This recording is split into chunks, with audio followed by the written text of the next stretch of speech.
Welcome and hello everybody to our next in the series of humanizing work. Today I am joined by Jo Cohen. We are live streaming on YouTube, on LinkedIn and on Facebook channels, and we are also recording the audio for our new podcast, which is available on lots of different platforms, including Spotify. So welcome to everyone joining us live, and to everyone who's listening to the recording afterwards or watching us. Thank you for joining us. Today we're going to be talking about a fascinating topic, which is about creating the environment where people feel safe to stretch and grow in their roles and in their lifelong learning. So I'm really looking forward to discussing this for the next half an hour with Jo. But firstly, I'll let Jo introduce himself. Hi, Jo. How are you doing this morning?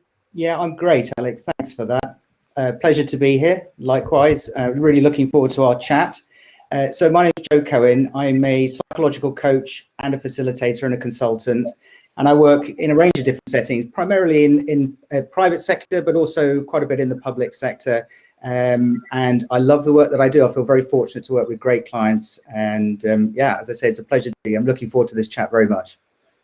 Good. Well, thank you so much for joining me, Jo. It's lovely to be able to talk to people who are working in this field and applying this latest research and thinking to the real world right now. And I think that's the most important thing to capture with this whole series, is that we're out there doing this. And so often we don't get the chance to record it or reflect on it and capture some of the amazing moments and learnings and insights that we get from actually applying this latest thinking. So today we're going to be talking about one of the conditions that is important for teams to get into flow.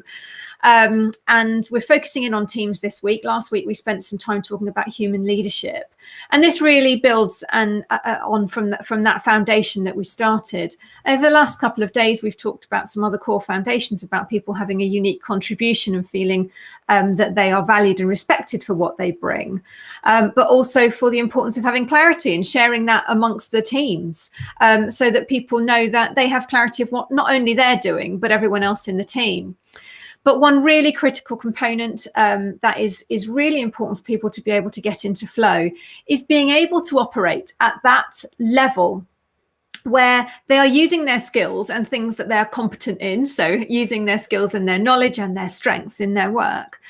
But there's a slight challenge that stretches them. And that's where we can, using our strengths particularly, get into a flow state where we are really enjoying what we're doing. We're totally absorbed in an activity.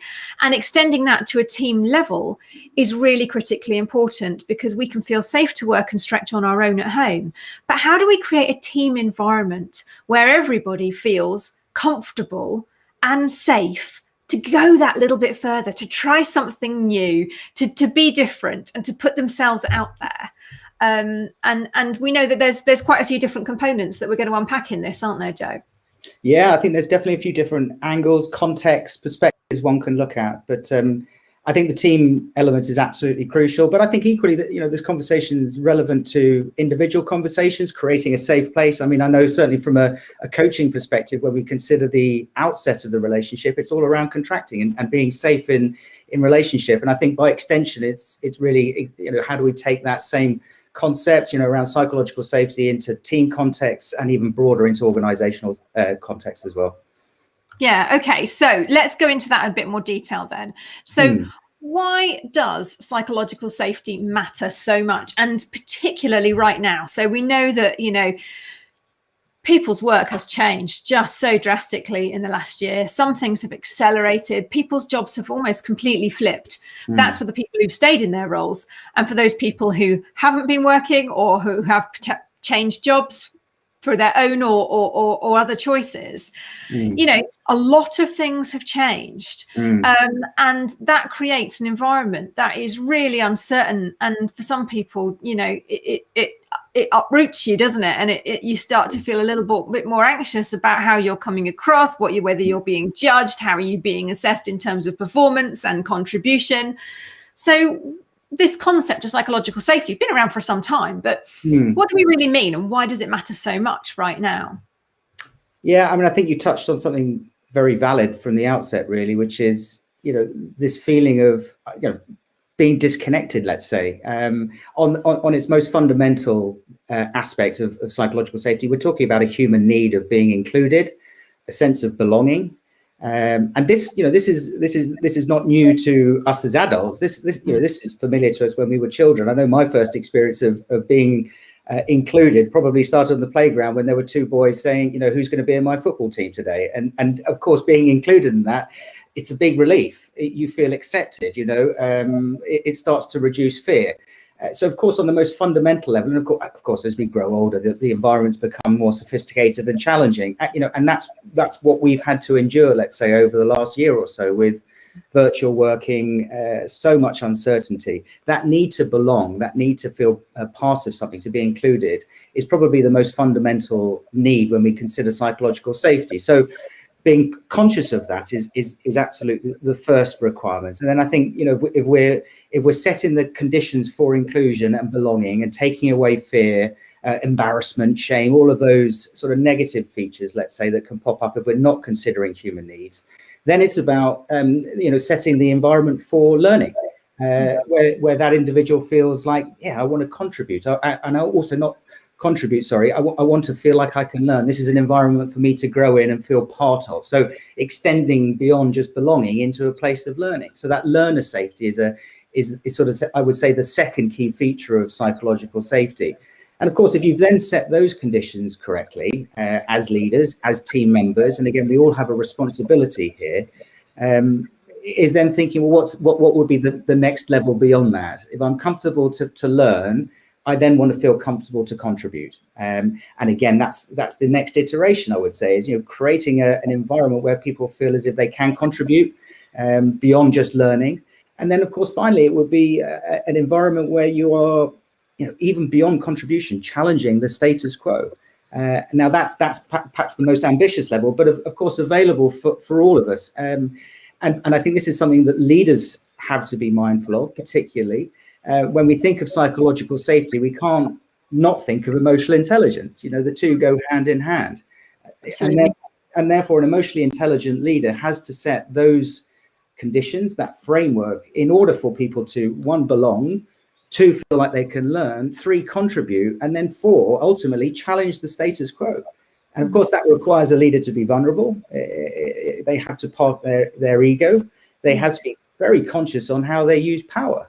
Again, moving away from perhaps the command and control, the fear-based approach to power, and looking to empower, creating dialogue and reflective discussions, loads of great stuff, cool stuff that can actually emerge to create that environment for psychological safety. So I would say it's an absolute fundamental requirement for individuals, teams, organizations to be aware of, i.e. the importance of it, the importance of emotional intelligence.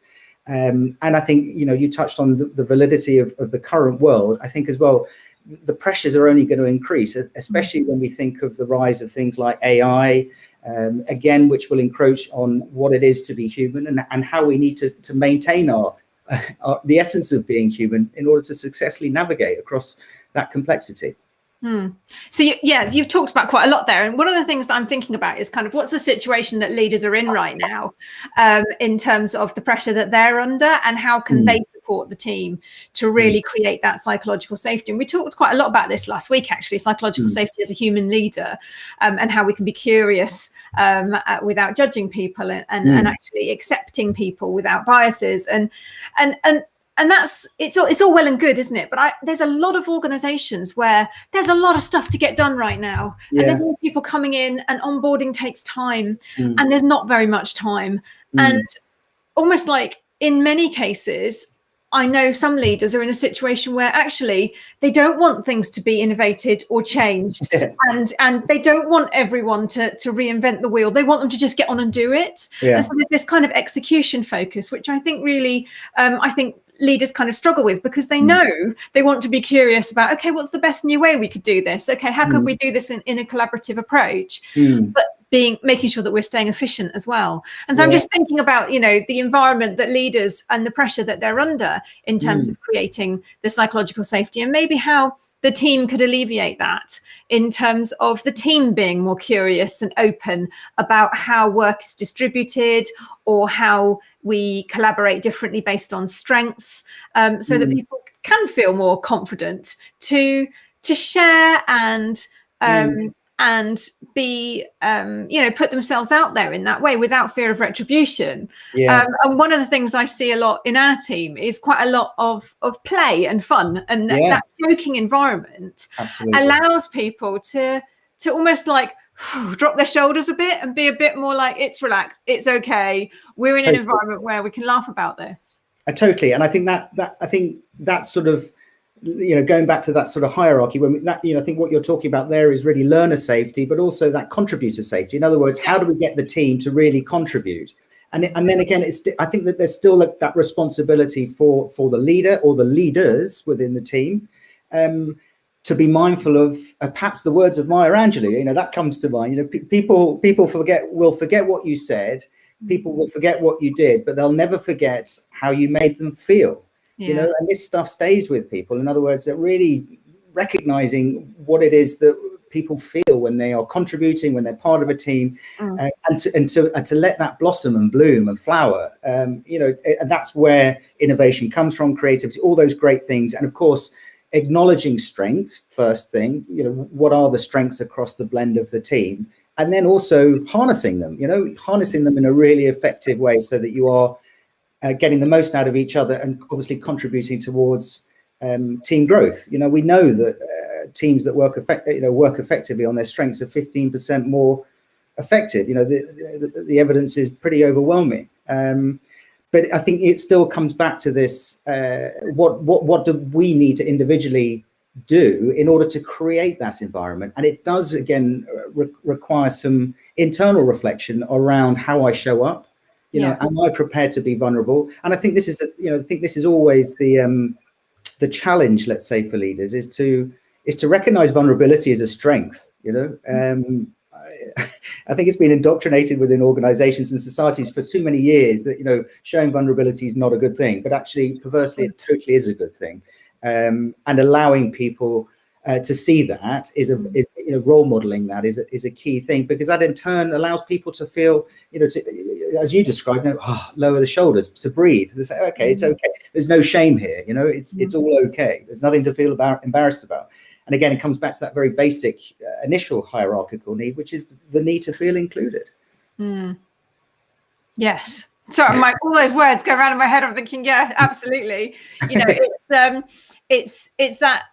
But the fact that you have a team really matters, doesn't it? Because all of that, everyone, as far as I'm aware, the educational system has improved, continuously over the last few generations. I think it's still got a way to go, but I think, it's getting better all the time. People are getting better at learning how to learn. And what I see certainly from new generations coming into the workforce is that hunger and desire to learn, and to learn from lots of different opportunities, experiences, inputs, platforms, and not really always taking one person's word for it. I know that's quite a piece in Gen Z. It's actually, I can Google anything and I can find lots of different versions of information, and that just really reinforces to me that this is so important in teams to create this environment, because growth doesn't happen on a yearly basis. One conversation in a developmental plan once a year just doesn't crack it at all in terms of the pace that people learn now. People are learning every single day in real time, and we need to, as teams, kind of support that continual learning rather than hold people back with kind of our judgment of people's capability level. Like from what I see, no one goes in a perfect trajectory, like in terms of their development. It's always fairly steady and then whoop, and then fairly steady and then whoop. And that can happen in a week, can't it? In blips. And I think, I think you're touching on something so valid. And I think when we think of team, context is important as well. And again, wherever it makes sense for someone, they might get real an understanding of a really effective teamwork and bringing things together in a sporting context. I know for me that I play quite a lot of cricket, and everyone contributes differently, but when we harness those skills and those strengths together the right way, we're really good. And again, the same, and I know as well equally that when I'm not playing, in the days and evenings in between, I'm thinking about it, and I know my teammates are as well. And I think that's again a hallmark of a great team, is when you're thinking about how to be better outside of perhaps work hours, when you're going home, thinking about, and so it just becomes totally normal, natural, and organic. And again, the responsibility, everyone has the responsibility to ensure that you set the conditions fair in order for that, organic, wonderful growth to materialize. And I think that's when you do start to see, amazing things happen. Performance goes through the roof, but I think that everyone has to contribute, to what the essence of psychological safety is, and it's almost, I hate to use the word contracting, but it is all about, creating the agreement. What are we going to do? I mean, as I say, I'm in the process of designing a leadership program at the moment, again in the virtual space, but it's 2 weeks of learning, and the very first morning will be, right, how are we going to get the best out of this collectively, in order for you guys to feel comfortable, to learn, to contribute, to challenge, so that you come away from it feeling that it's been an enriching experience. And that's it, isn't it? It's that contribution from everybody. And this is a kind of an interesting kind of counterbalance to that, is not just, it's not just up to the organization to create this wonderful, soft, comfortable environment for everyone to do everything they've ever wanted to do. There's a commercial need to get things done. There's a commercial need to move things forward. And there is a need for people now, actually, as an organization, there's a need for people to learn and grow quickly, particularly right now. And so there's something there about, checking in with ourselves on the evidence that supports our assumptions, because I think people can easily make assumptions that, in my last place, I put my neck out and said this thing and my manager didn't respond very well or didn't do anything with it. Therefore, no one's ever going to. And it's that fixed mindset piece around, actually, I don't have, I'm not supported. Work doesn't support me. Managers don't support me. Rather than actually taking it completely to the specific context and thinking to yourself, actually, maybe my manager didn't do that piece because there was something I was unaware of that was going on, that was connected, that wouldn't have made it possible. Or perhaps they were more focused on a different part of my development and, didn't share that with me in the right way they could have done. But it's almost like, where's the benefit of the doubt being given to some of those assumptions being made? And on top of that, then, where does the bravery come from? What can people do to be brave and say, do you know what? It didn't work out in my last role when I was really creative and I suggested something new. But actually, I've learned and grown since then. And I'm going to try it again because this is a new person. This is a new team. And maybe, it's not going to be the same as I expect it to be. How do you get people to that point? I know you do a lot of coaching, Joe. What are the practical nuggets that you use? I think I would say, the old friend, the growth mindset. This is often an attitude, really, and how we choose to respond to a setback, or how we respond to learning a new challenge. Of course, we embody from time to time a fixed mindset. That's part of being human, and at times it's actually really beneficial to have a fixed mindset. If you found a way of processing data that's really effective, well, why would you change that? Carry on. But of course, it becomes a problem for us if we are confronted, as you say, if the experience before might not have been so good, if we have if we start to establish, a fixed mindset that then defines us, or that's the way it's going to be in the future, why should I try anything new? Then we've given up before we've started, as it were. So I think the two key words would be courage and bravery. Being courageous with yourself and brave about what it is that you might have experienced, and then just reframing. And the reframing piece has to be done compassionately, kindly. How am I talking to myself? What am I saying here? And again, the word you touched on a moment ago, assumptions. What are the assumptions I'm making about myself and the current context that might be discolored from the past? So I think reframing from gently and kindly, but also in a way that says, the experiences from before, if I'm challenging my mindset, the question is, is it fixed from something that didn't go well in the past, and how do I change that? How can I do that in a way that's self-supporting, encouraging? So I think how we speak to ourselves is also very, very important. We can't always get rid of the inner critic, that voice that pops up from time to time that tells us that we're less than or no good.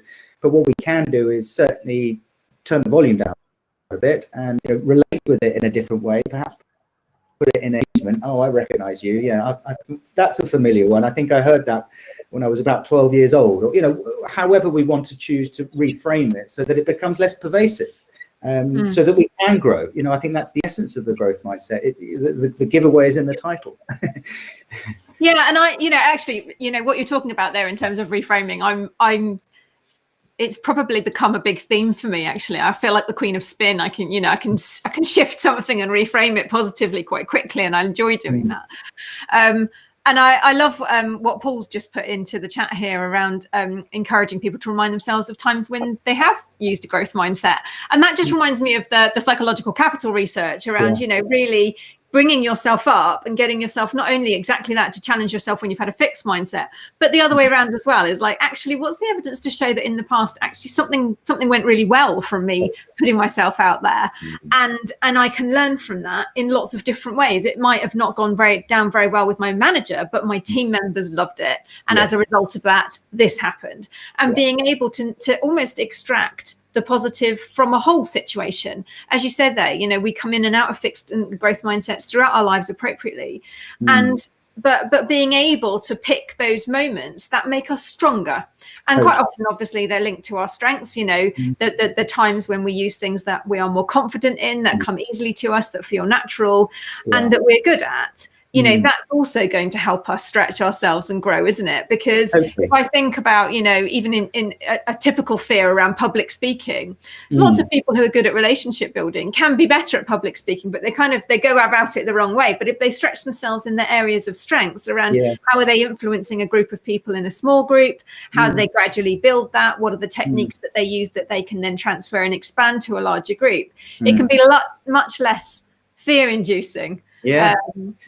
I think the phrase that comes to my mind is trusting yourself. Again, coming back to what Paul touched on is absolutely right. We've got a stack of evidence. If we choose to look at it, there's a stack of evidence that shows, we've been successful. And it's typically, as you say, when we've been trusting ourselves, allowing ourselves to embrace our innate qualities, strengths, and getting on with the task and going, actually, that worked really well. And of course, when we paddle close to what that natural flow or the natural rhythm that is innate within us, we tend to operate really well. I think when we are seeking stuff externally, and we've got to be, and I must be, and I've got to be a great speaker, of course, the dynamic shifts, that internal dialogue shifts into a want and a need, which becomes perhaps unhelpful, can be at times unhelpful. I'm not saying that we can't strive for things that are external to us, but I think when we trust ourselves and believe and remind ourselves of what we have evidence of that's been successful in the past, we give ourselves that internal belief that it will be okay, oh, fine, I'll be fine. And then that's a very short step to feeling comfortable. And then it's an even shorter step to being confident when you stand on the stage and public speak, whatever the context might be. So, I think it's always good to look back at the evidence of where we've trusted ourselves, and allowed ourselves to bring those innate strengths to the task and activity and whatever it may be at hand, and believing that we can do it again. Yes. And how about, I'm thinking as well about the emotions that people feel when they're in those situations, when they're about to stretch themselves. And I can't remember who it was. A connection of mine recently was talking about the same, almost like the same part of the brain or the same part of you is feels fear as does excitement. And actually you can kind of reframe your fears as I'm feeling really nervous, as actually I'm feeling really excited, because lots of people behave in the same way with those two different emotions. I'm just wondering how you work with people when they have those emotions. It's interesting, isn't it? So the stimulus can be different, but the the response through the amygdala can be the same. I'm not sure how. good question on the spot. Again, trying to think of a suitable client example without without breaking confidence. I think I would. Not sure. You put me on the spot a bit there. I can't quite think of a suitable response to that question. We're live, Joe. We said we'd let the conversation go anywhere. We can certainly think about it and put them in the comments afterwards, because there'll be lots of opportunity for that. But it's more about, you know, just being able to almost to self, exactly as you said, trust yourself, but trust yourself and recognize what you're actually experiencing, and maybe almost like not dramatizing it too much, allowing it to be the size that it should be, because I think sometimes we blow things up, don't we, if we overanalyze, particularly on our own. In our own bubble. We spent a lot of time in our own personal bubbles in the last year. People who are isolated, probably, you know, their own reality has become so clear.